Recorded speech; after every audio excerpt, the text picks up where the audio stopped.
All right, sounds good. So I'm Laureen Wolf, and I'm with Fish, Wildlife, and Parks. I'm the Education Bureau Chief. And so my position is housed in the Communication Education Division. And mostly my role at FWP is I supervise quite a few of the education staff, as well as I oversee the Montana Wild Education Center and then the Wildlife Rehabilitation Center as well.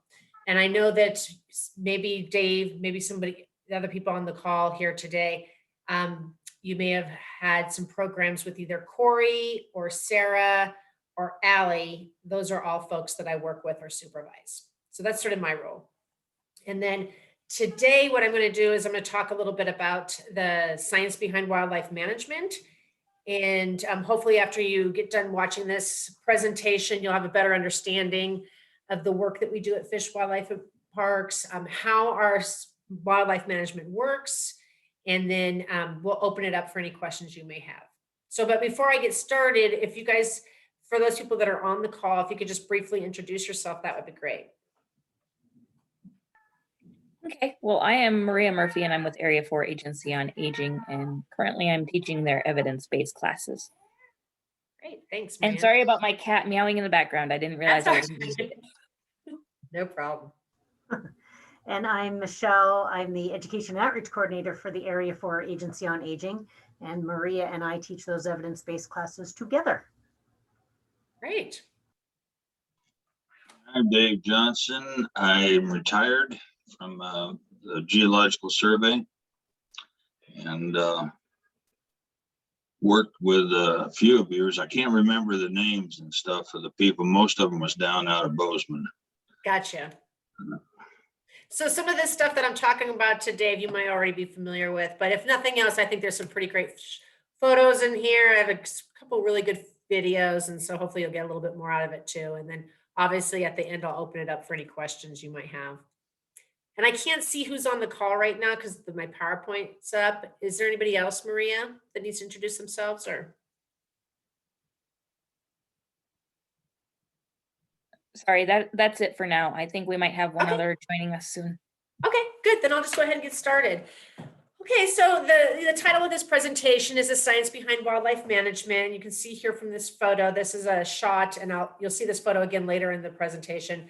But this is a photo of two of our bear managers who are out in the field, what we call working grizzly bears.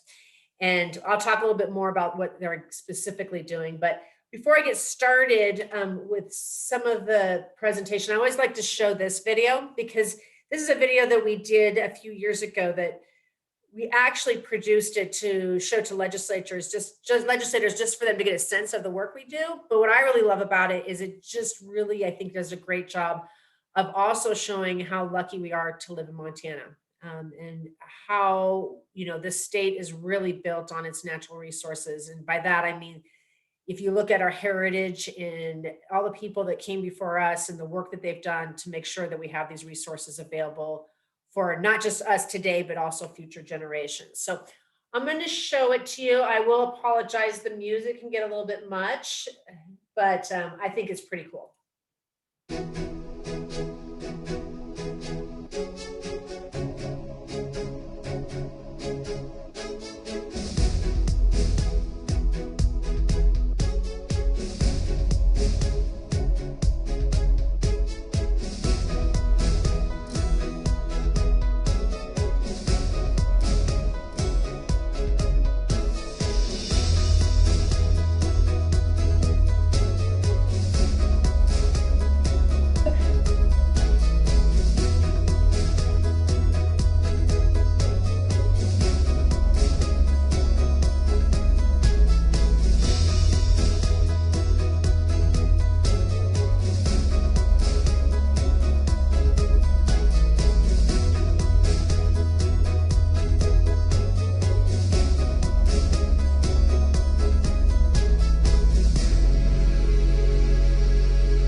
The video is about 3 minutes long.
Okay, so you saw in that video, or that there were a lot of references to hunting and fishing, but it also talked and it showed video of people wildlife watching. It talked about all the different species that we have.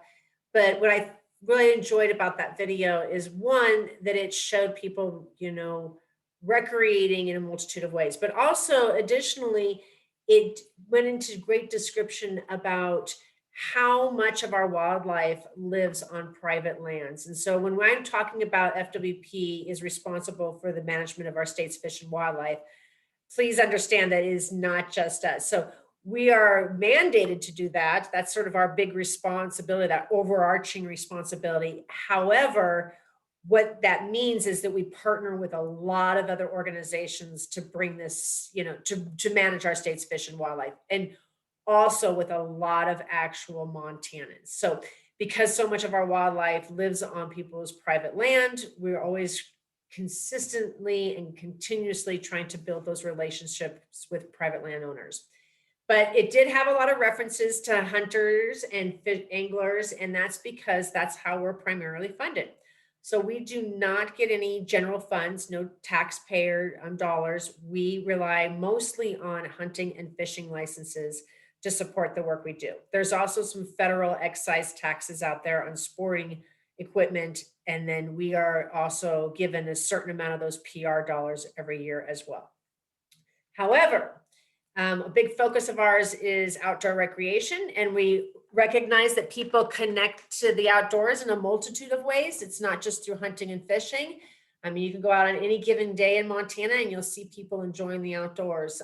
Anything from enjoying the rivers with rafting and kayaking and canoeing, and most recently paddleboarding, to getting out there and wildlife watching, hiking, biking, going into the backcountry with horses, ATVs. I mean, the list goes on and on. So we do recognize that even though we may be primarily funded through hunting and fishing license dollars, we try to offer as many resources as we can for those other activities. And in fact, we do a lot of education programs on other forms of outdoor recreation. So the overarching topic of this program is going to be how we manage that wildlife, because that is the science behind what we do. And so you'll see this photo here. This is an aerial shot of some of our biologists doing a deer survey. And then I'm going to get into more specifics of what that looks like. So one thing to keep in mind with conservation and wildlife management is that it requires science, math, technology, and people generally understand that. But what I think a lot of people don't understand as a state agency, that it also requires a lot of communication and getting a lot of public input. So, and I'll explain further what that means later on in the presentation. Big component of wildlife management is research. And so depending on what we're trying to figure out, just like any form of science, all good science starts with a question.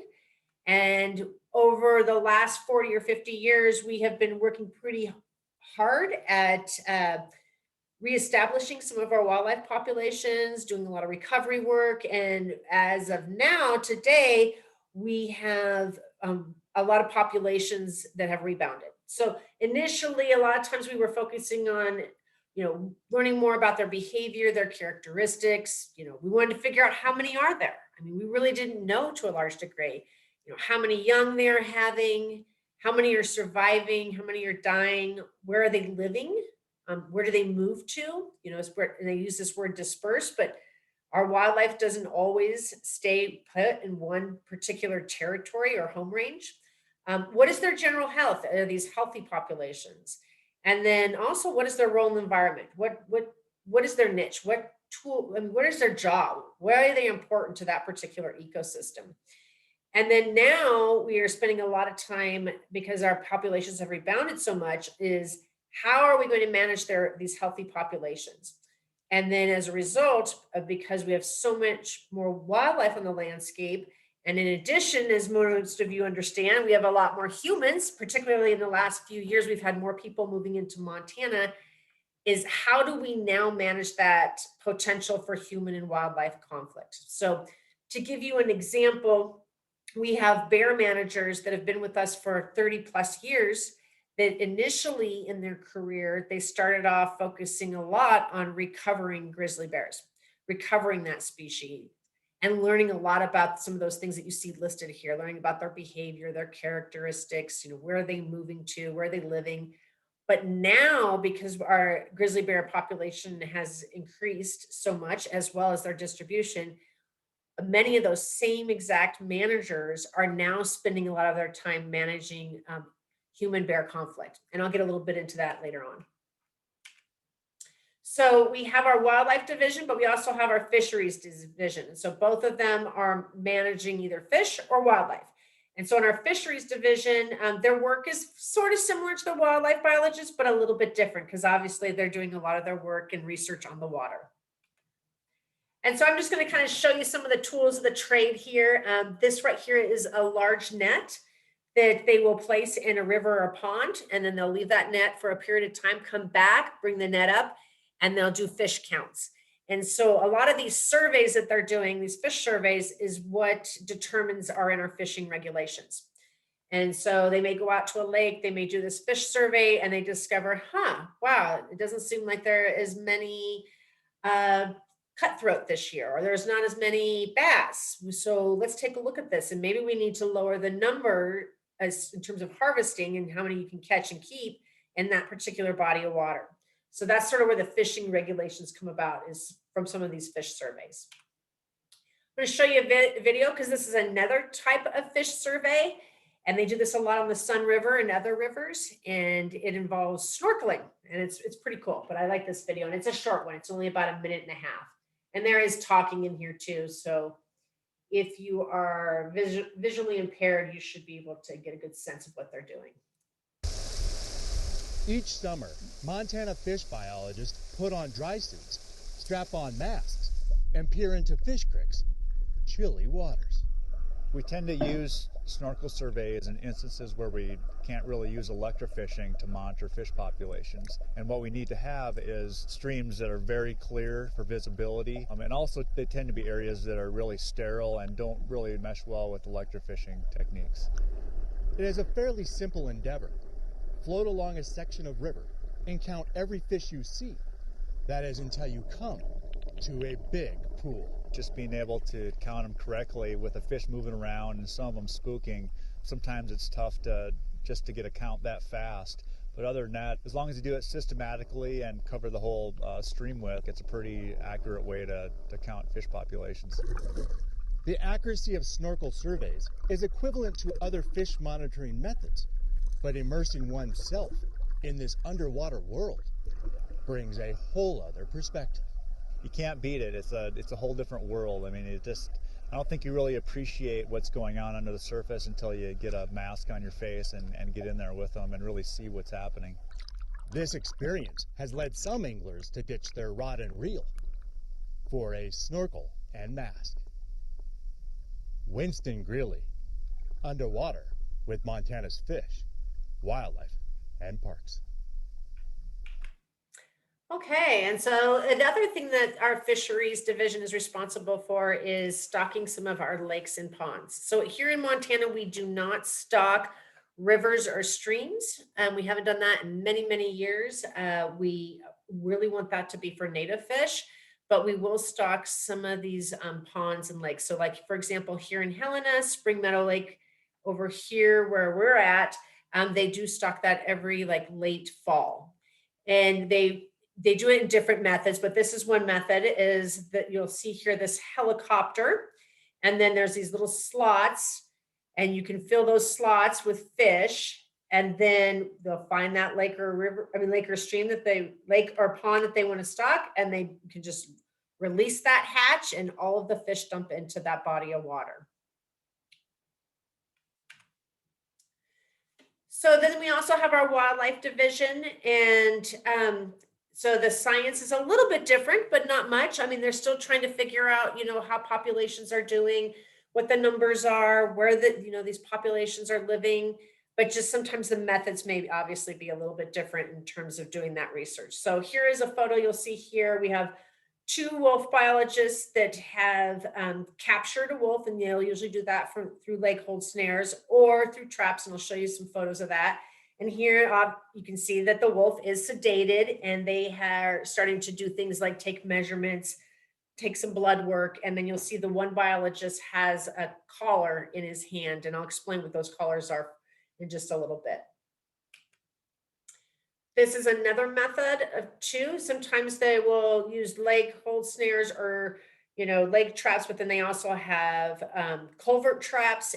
But to bring in wildlife to get them to go into these traps, you've got to sort of entice them. So in this photo here, you'll see one of our bear managers. This is Kylie Kimball, and she is cutting off the leg of a deer to put in a trap, or in some cases, she'll do it in a leg hold snare.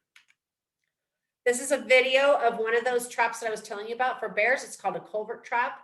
What I like about this particular trap, and this has really changed the work that our biologists that they do. So traditionally, before they put these traps out, you can see in the back, far back, there is a deer leg that's hanging there to entice them in there. And then once they get to a certain point, the door would come down, and then they'd have to come back continuously to check on the trap to make sure that, one, they even have a bear in there, or hopefully not something else. But what's nice about this new technology is when there's an activity or some sort of activity near the culvert trap, what will happen is it'll turn on camera, either a video camera, or it'll take pictures, and then it immediately sends an email to our biologists and letting them know that they have something going on in the trap. And so this is sort of the case here with this video I'm going to show you. This is two younger grizzly bears, probably about a little close to a year. And you can see that they're pretty curious about what's in this trap, because I'm sure it smells good with that deer leg in there.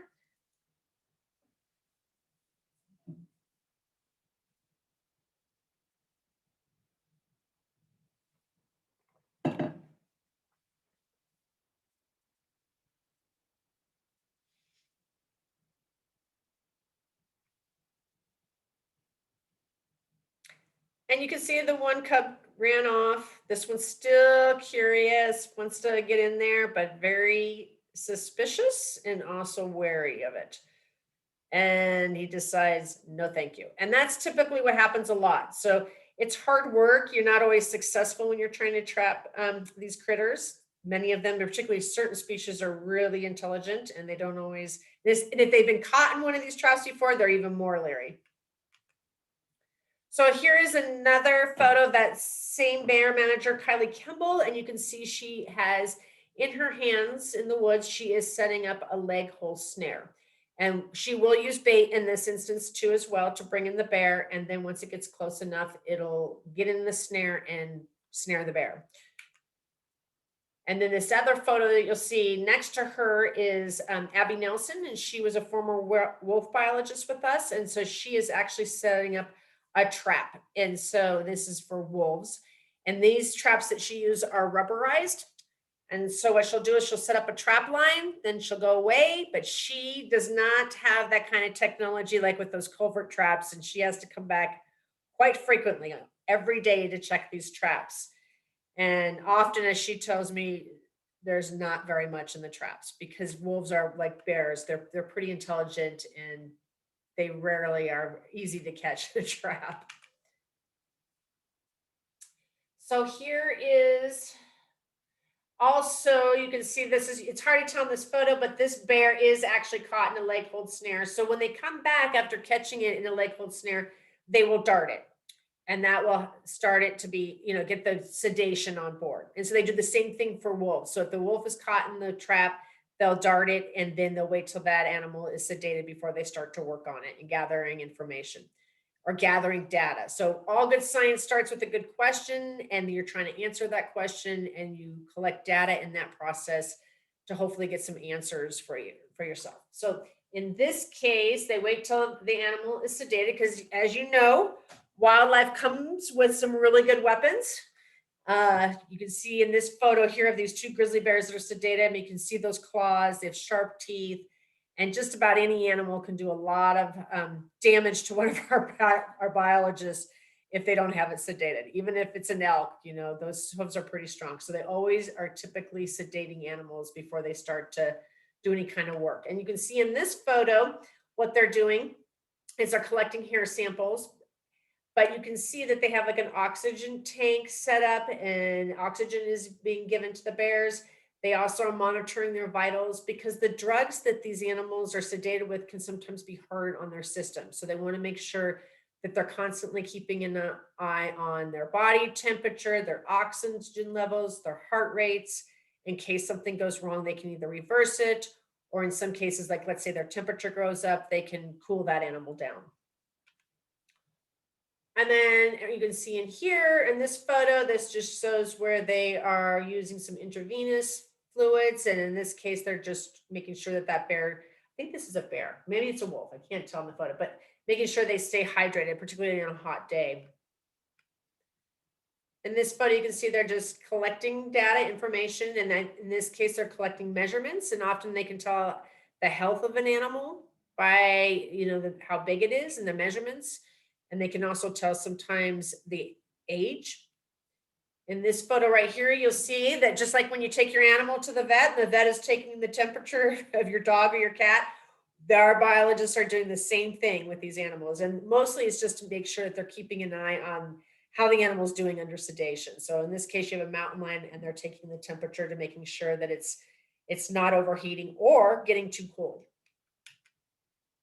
Another photo of them monitoring their vitals. Also, a lot of times they will cover their faces. And it's not so much to, a lot of it has to do with, even though they are what you call sedated, they're not completely knocked out. So they're aware of their surroundings to a large degree. This keeps them from getting overly stressed when they can't see. It's sort of similar to when they put those, if you're a falconer and you put a hood on the eagle that you're working with and it can't see, it's less stimuli for them to get overstressed about. They're often weighing the animal they're working with. And once again, that comes into determining the health, but also maybe perhaps the age. You can see sometimes it requires really special equipment or heavy duty equipment. Like in this case, this photo with our bear managers, again, when they're wearing a grizzly bear. You can't just pick a grizzly bear up and put it on a scale. They're pretty darn heavy. A lot of times they're looking at teeth, not only to determine the health of the animal, bright pink gums means you've got a pretty healthy animal, but also to determine the age. And just like humans, they lose their teeth at certain times during their life cycle, get new teeth in, and they can learn the age of that animal as well. And then in some cases, they're doing like DNA samples, like you can see in the corner of this one picture, he's doing a swab and he's getting some DNA there. Often they're taking blood samples. Sometimes that's to see the health of the animal. Sometimes it's for DNA. Once again, some more photos of some measurements they're taking. Got an elk here to the right, a mountain lion to the left. And then in this photo, you can see they're putting on a collar onto a mountain lion cub. And you can see underneath that space blanket. And that's, my guess is probably they were taking the temperature of this cub and they discovered that its temperature was dropping. And so they'll do things like putting space blankets underneath there to warm them up. Or in some cases, just the opposite. If the animal's overheating, they will douse them with water to cool them down. And then once they get all the information that they want, all the data, then they're going to reverse that sedation with a drug. It's not like it's instant, but it will make it a much quicker process because we really don't want to leave sedated animals in the wood. One, they're pretty vulnerable, but also if you're an unsuspecting member of the public and you're walking through the woods, the last thing we want is them coming across a bear that's out and sedated, and then all of a sudden that bear comes to. So it does it's kind of gradual, but it does bring them out of it pretty quickly.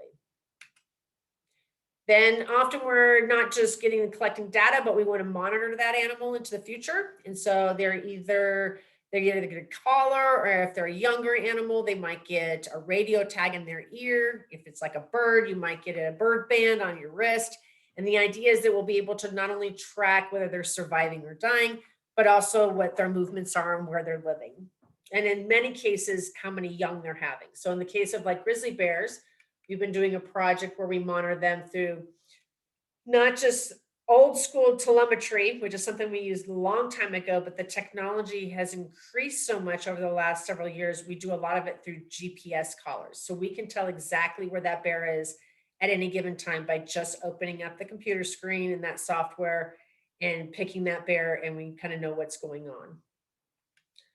But they still do go out and do flights and surveys using telemetry because, once again, we're trying to figure out how their population is doing, and a lot of that has to do with how many young they're having. So they'll go out, for example, with grizzly bears every spring around in April to see if the research bears are monitoring have had young of the year.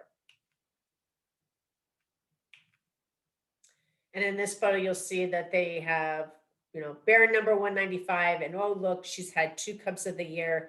They mark that information down, and then they're going out at least once a month throughout the summer into the fall to make sure that those cubs have survived or not survived in tracking that data. So I like this photo because this is a great photo image of the Flathead Valley. And because of the GPS collaring they've been doing and knowing where these bears are moving to, this will give you an example of how many bears are just in that area. And once again, people aren't always aware of this because bears are usually more active at night or, in the middle of the night or at times of the day that humans aren't active. So you can see right here, let's see. This will give you a sense of how many there are.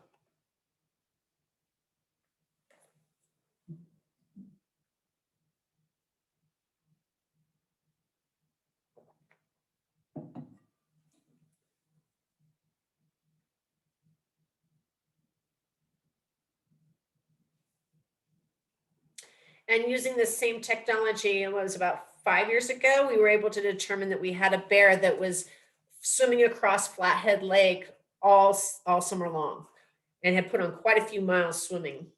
And we know that some bears have even moved up to like 200, 300 or more miles.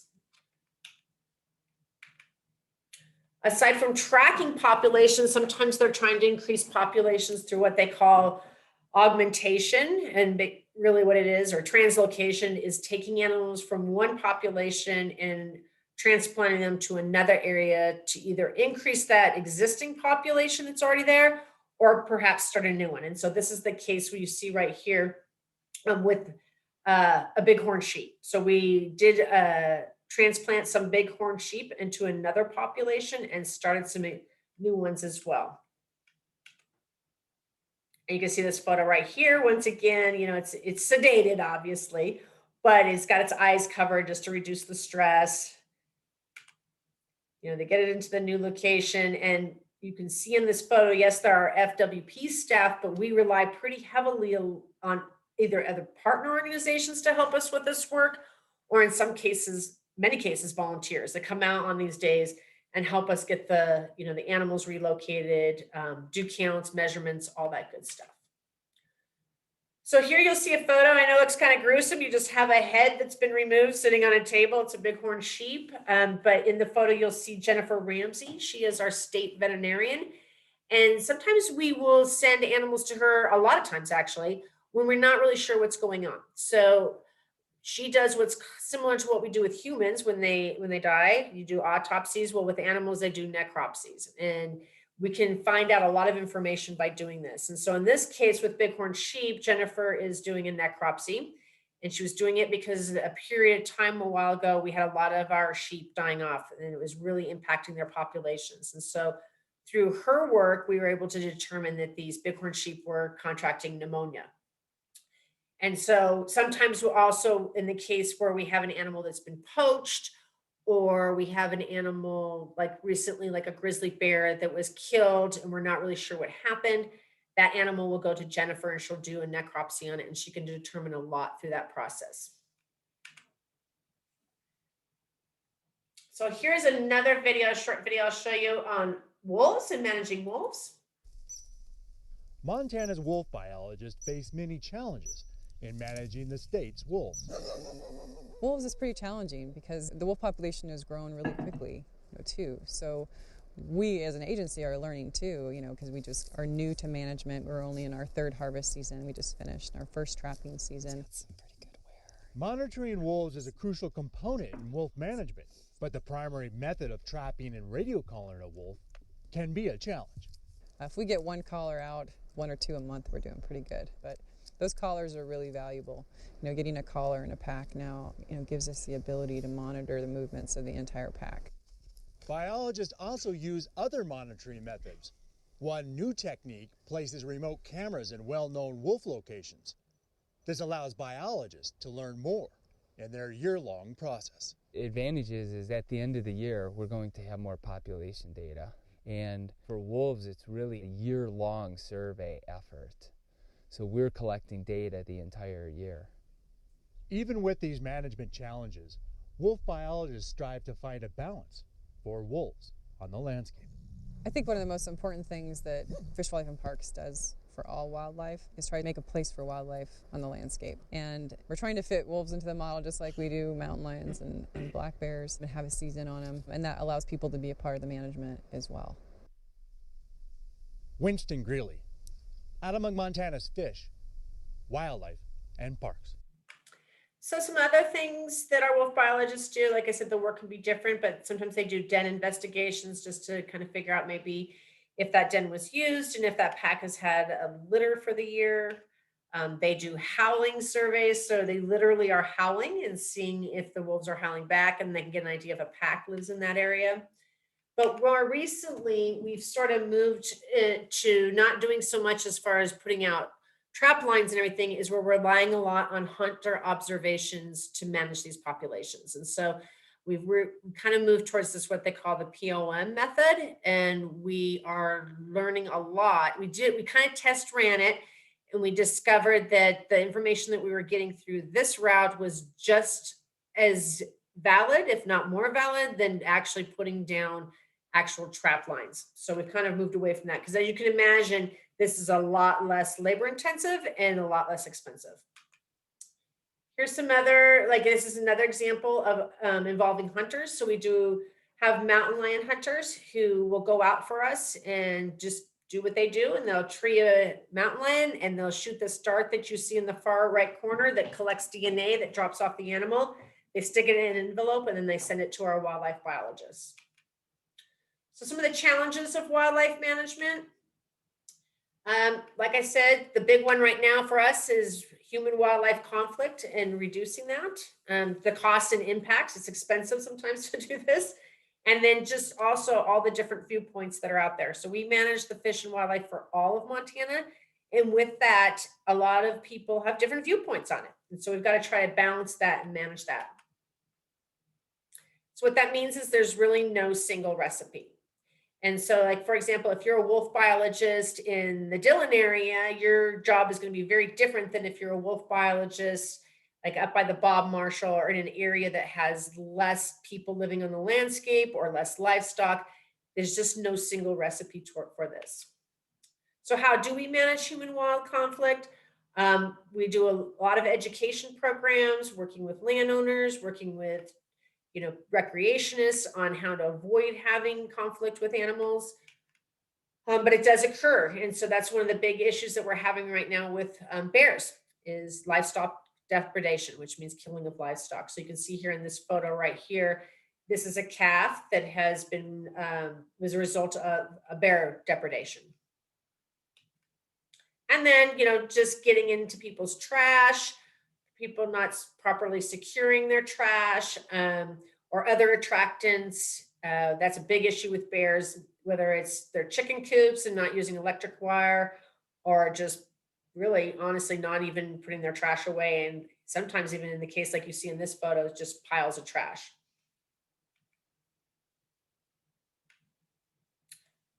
So this is a good video of one method. This is a freezer that we electrified a mat in front of this freezer full of fish because we had this bear that consistently kept getting into it. Oops, no, I'm gonna skip this one.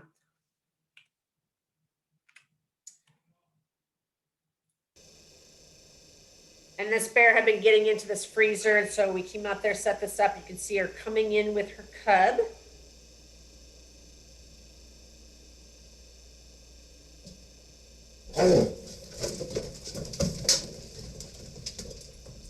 And we now know that electric fencing and doing things like this is probably one of the most effective deterrents for dealing with bears, but also coyotes, also with mountain lions. It's just very effective because these animals, once they experience it, then they're typically not coming back to that location again.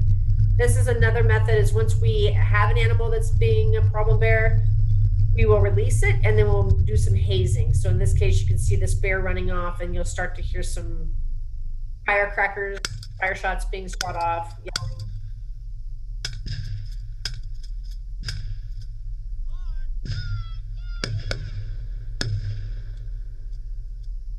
And once again, that's just about negative, negative stimuli, making sure that they understand that humans and bears don't mix, and it's not going to be a good time for them. And once, like the wildlife, like I said, is held in public trust for all the citizens of Montana. So this is where things get challenging, is we do have to manage it for pretty much everybody, and people have different viewpoints. And so that's something that we're always, trying to strive for, is listening to all those different viewpoints and giving all people an opportunity for, being able to express those in platforms. So it could be hunters, it could be ranchers, it could be wildlife watchers, it could be people who are what I call hardcore advocates for wildlife. But we do have a vehicle for doing that. So it's not just the science that we're doing, but we also open it up for public input when we're making decisions on how to manage the wildlife. And so it could be through commission meetings, and the commission is who they kind of determine what the rules and regulations are going to be around our management. But it could also just be simply public comment meetings. And so I always really encourage people when I'm working with youth is to participate in that process, because the people of Montana really do have an opportunity to contribute to the management of the wildlife in the state through this public comment process, through commission meetings. And you can either show up for these meetings, or you can provide input online. There's lots of methods, and we do take it and we look at it. And sometimes it's arduous, because just on a contentious issue, like maybe grizzly bears, sometimes we'll get over like 10,000 comments, and we have a team that looks through those, and then we have these findings, and that's what's presented before we make any decisions. And then the other piece, like just with all science, then, there's that part where, you have to communicate and share with your peers, but also share with the public. And that's where our division comes in, the communication education division that I'm in. So we try to take the work that our managers are doing, our wildlife managers, our fisheries managers are doing, and communicate to the public in a way that they can understand. And no one's going to typically read a 350-page report. So that's sort of our role, and making sure that our state also understands what a great place we have to live in, and just the amazing wildlife that's